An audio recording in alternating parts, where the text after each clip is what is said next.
My current job is I am Director of Sustainability for J&J Flooring Group. What that basically means is I'm responsible for pretty much everything environmental. So reduced water, reduced electricity, reclamation, recycling, recycled content, certifications, really just everything associated with a manufacturer's environmental side I'm engaged with. I have been working at J&J for right at 5 years. I started there in 2012.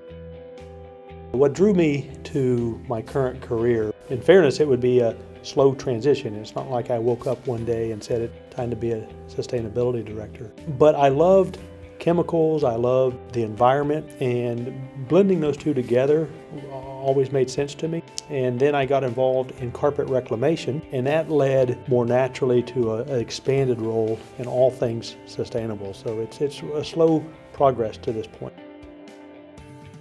Did God create me to be a director of sustainability? I will say this, God created me to be an engineer. He made my head to like math. He made my mind to like science in His environment. And so in that regard, yes. When I was 7 years old, I used to mix chemicals together. When I was in high school, I used to make fireworks and things that exploded. And when I was in college, I used to make bombs and touch-sensitive explosives. So I've always been a guy that's curious with chemicals and reactions. So yeah, God made me that way. And then I guess He's slowly but surely shown me what I'm to do. And again, I'm only doing it so I can share truth with other people. I do definitely see value in my job compared to how God made the world. It's really easy. Sustainability, the root word is sustain, and we get the word sustain from sustenance, and sustenance is simply life. So I have the privilege of helping create life. Who's the author of life but God? So my job, in all honesty, is an easy one to connect to God's mission, because He's asked us to be good stewards of His earth. He's asked us to care for it, and that includes everything, the water, the air, the land. And so, yeah, my job's an easy one to fit in, and it's not hard for me to see that every day.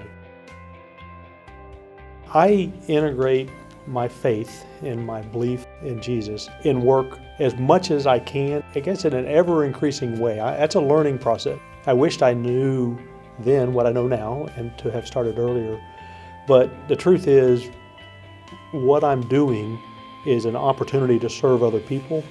And so, I'm always gracious to my fellow associates. I try my best to hear what they're doing and what they need, and share God's Word. And then I have the privilege of being involved in work beyond just my employer. And so I'm involved in several community efforts like Carpet and Rug Institute, or something called CARE, Carpet America Recovery Effort. And so I get a chance to meet a lot of people unrelated to the company, and I go out of my way to make sure they hear truth.